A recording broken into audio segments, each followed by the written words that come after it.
What is the best way to tell a story? Is it through dialogue? Is it through what we see? Or is it through how we see it?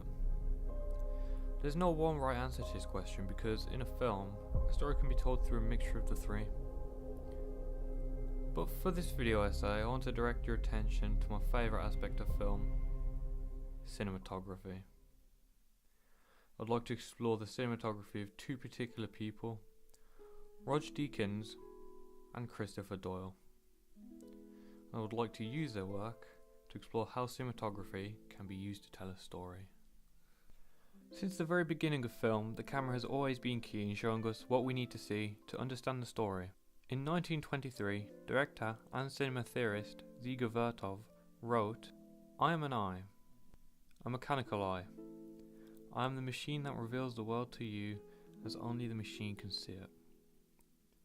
For me, this means that with a camera, you can control what people can and cannot see. You can create your own perception of the world as you're in control of your audience's eye. You are in control of the camera.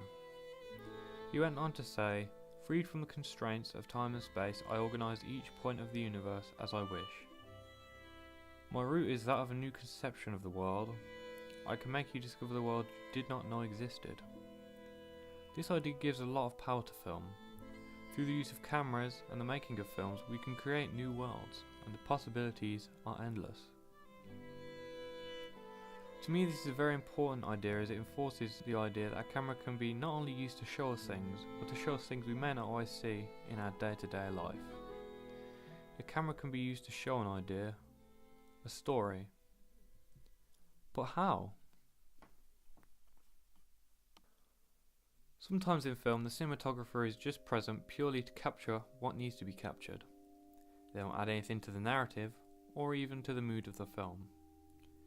In the book Master Shots Volume 2, the author states that the best directors know how to position the camera and the actors to fully explore and express the scene. This holds true to cinematographers too. How the cinematographer chooses to frame a character can have a huge impact on the scene that they are filming. Manipulating the staging of a shot can give the shot a range of different meanings, and this is why I believe that cinematography is an incredibly important aspect of film. One cinematographer who works by this philosophy is Deakins, an Oscar-winning cinematographer who's collaborated with the likes of the Coen brothers, Denis Villeneuve and Sam Mendes. I believe that Deakins has created some of the most beautiful shots in the history of cinema. In an interview with IBC, Deakins talks about the role of a cinematographer and stated, "We are storytelling. I help directors to tell the story they want in visual imagery." Again, this statement supports my argument that a cinematographer is more than just someone to capture a scene. They help to write the scene with how they choose to utilise the camera.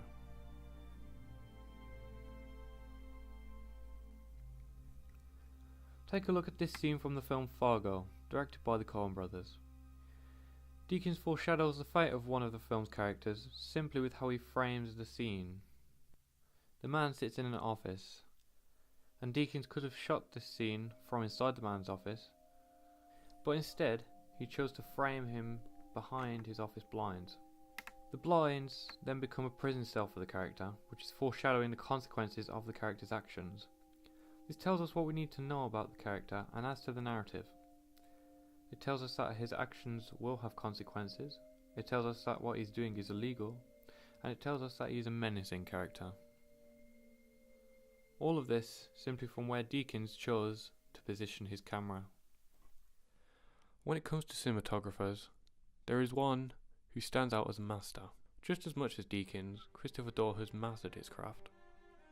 He's most known for his work with Chinese director Wong Kar-wai on numerous films, including Chungking Express, In the Mood for Love, and Fallen Angels. His work gives films a stylistic edge, which not only aids the narrative, but creates a mood that gives the narrative meaning and depth. In some of his most critically acclaimed work, Doyle utilises handheld cameras to make films feel personal and intimate. Scenes are filmed in small, confined spaces that box characters off from the rest of the world. This allows us to focus solely on characters and not so much what may be going on around them. Another staple of Doyle's work that appears in his numerous collaborations with Wong Kar-wai is the way he lights his shots. He uses the neon lights and other sources of light around him, rather than having big lighting rigs.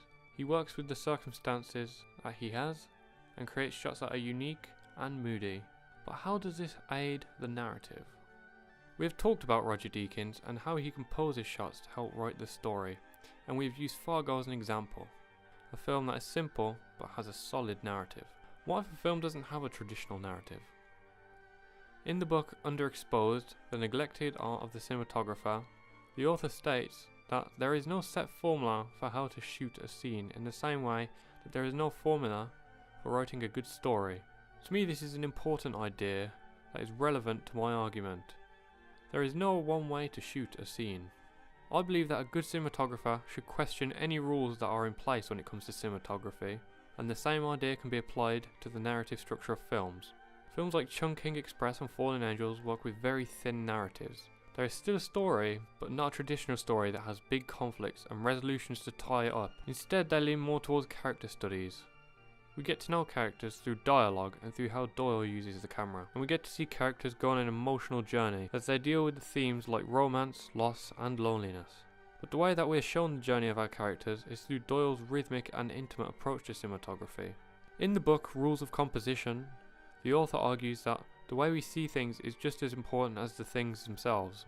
For me, this means that how a cinematographer chooses to capture an event or a character can add meaning and emotional depth to what is being captured. I certainly think that this idea can be applied to Doyle's work. Through tight close-up shots and use of small pockets of light, Doyle is able to emphasize the emotions of a character and the mood of a scene. It is impossible to talk about Doyle's work without talking about how he uses frame rates to manipulate time. For example, at the start of Chungking Express, one of our main protagonists can be seen running through the busy streets of Hong Kong, chasing down a suspect, as he is a policeman.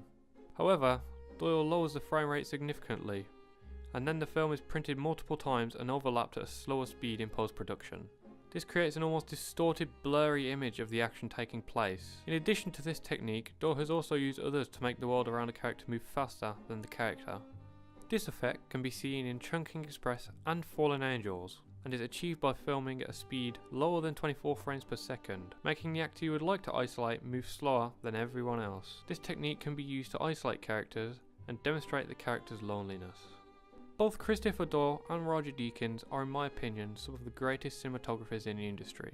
Both have very unique and differing styles, but I think I can safely say that they are both capable of utilising these styles to help tell a story, whether it's by helping to write the story or just adding emotional depth to the story. Cinematography is a tool to not only capture something, but to control how we as an audience see what is captured.